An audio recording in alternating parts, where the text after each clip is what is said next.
dari DPD melakukan sidang pendahuluan ya dalam rangka pelaksanaan Musda 3 DPD Provinsi Kalimantan Tengah.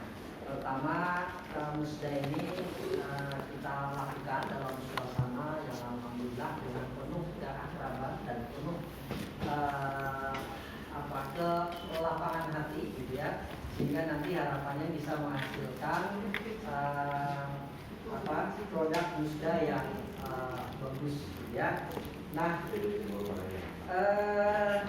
sekilas di sini sudah kita kirimkan untuk agenda Musda.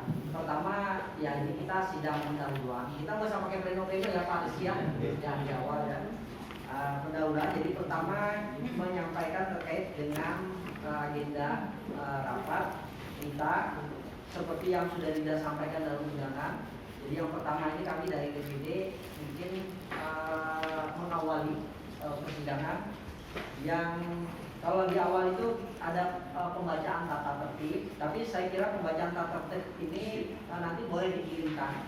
Tapi secara normatif ini kita kita pegang sebagai kebutuhan administrasi, tapi umumnya mirip-mirip lah kan gitu dengan proses kita yang lain gitu. Dan kemudian kedua, di dalam proses persidangan ini juga supaya legal gitu ya berjalan, tentu nanti ada pimpinan sidang gitu ya, pimpinan sidang. Nanti di awal nanti kita mengantarkan untuk melakukan pemilihan pimpinan sidang, siapa nanti yang kemudian jadi pimpinan sidang. Nah kemudian untuk selanjutnya, pleno selanjutnya adalah laporan pertanggungjawaban sebagaimana seharusnya proses pelaksanaan musyawarah ya dari pengurus DPD yang ada. Dan kemudian nanti ya tentu setelah dilaporkan dan diterima kemudian dilakukan emosional terhadap pengurus yang ada, artinya lintas kepengurusan yang lalu. Dan kemudian untuk selanjutnya di sini ada biasa pembuatan program mungkin bisa diinisiasi dari beberapa ide-ide dan mungkin nanti menjadi tugas kepengurusan yang akan datang gitu ya. Kemarin kita rapat 2022 sudah menghasilkan rekomendasi. Nah tidak sepenuhnya itu bisa kita laksanakan, tapi itu bisa menjadi program untuk pengurus yang akan datang. Nah kemudian pleno keempat itu adalah pemilihan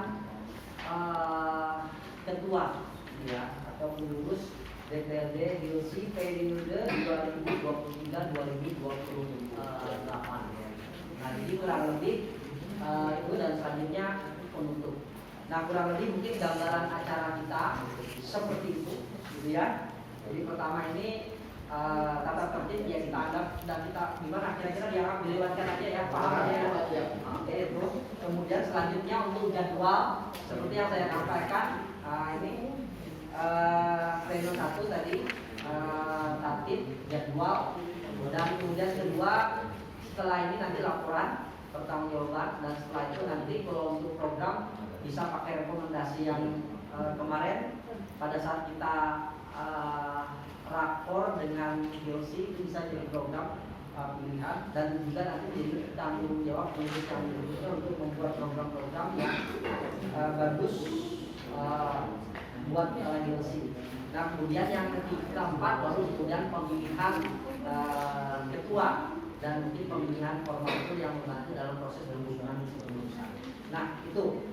Nah selanjutnya yang ini mungkin untuk melakukan proses persidangan pimpinan sidang ya, paling tidak mungkin berapa orang? 2 orang cukup ya. Oke. Nah 2 orang. Nah kalau saya sendiri selaku DPD mungkin minta dengan hormat, tapi tentu dengan kesediaan teman-teman gitu ya. Nanti siapa nih dari wilayah Barito? Nah, 1 wilayah Barito, Pak Muyar ya. Oke. Selanjutnya siapa lagi kira-kira? Pak Sigit. Pak Sigit? Pas sebagai ketuanya sudah. Oh gitu. Ya, kata aja Pak. Oh gitu ya. Oke, baik. Dari apa di sana tuh Pak? Timur ya? Apa? Timur barat Barito.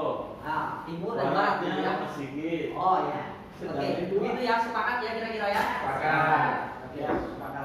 Ya.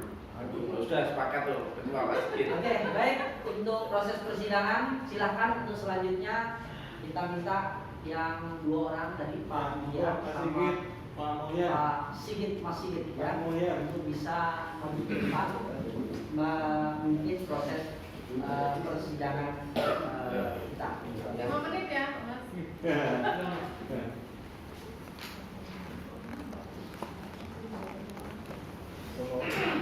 Ini dokumentasi boleh ya?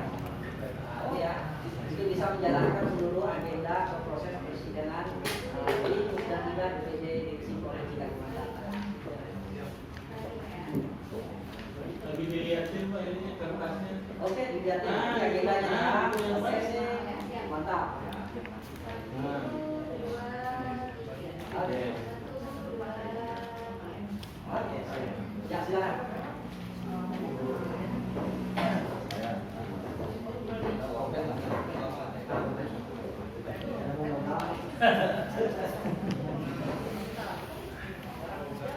Baik, Assalamualaikum warahmatullahi wabarakatuh.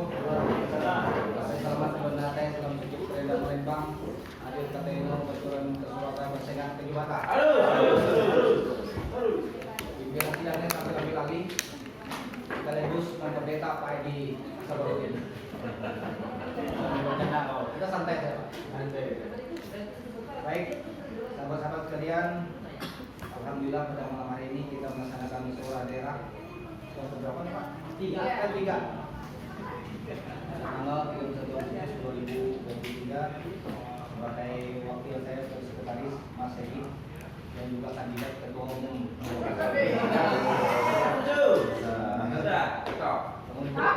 Tidak boleh kita mempersingkat waktu ya. Karena waktu tidak bisa disita. Mudah-mudahan ini tidak terjadi seperti di Bali Utara kemarin sudah deadlock. Oh iya kan? Ya, Koni dan Bendi deadlock karena provokatornya dalam biar.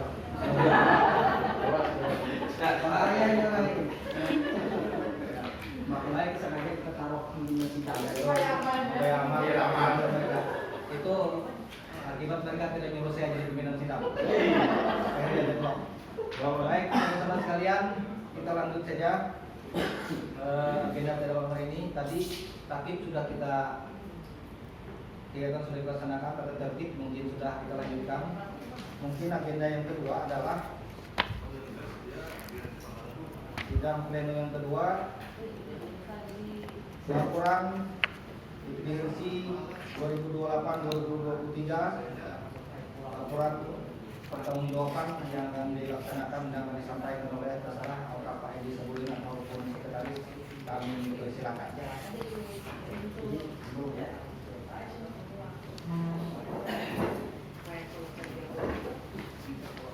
Baik teman-teman semua, sebelumnya terima kasih kepada pimpinan sidang yang sudah memberikan kesempatan untuk memberikan laporan pertanggungjawaban pengurus DPD ILC 2018-2023. Jadi ini saya sampaikan secara singkat saja. Sebenarnya laporan tadi mungkin dari sambutan tadi juga bisa menggambarkan dari kondisi pengurusan ILC periode ini, dan teman-teman semua masing-masing DPD ini sudah menerima laporan kita.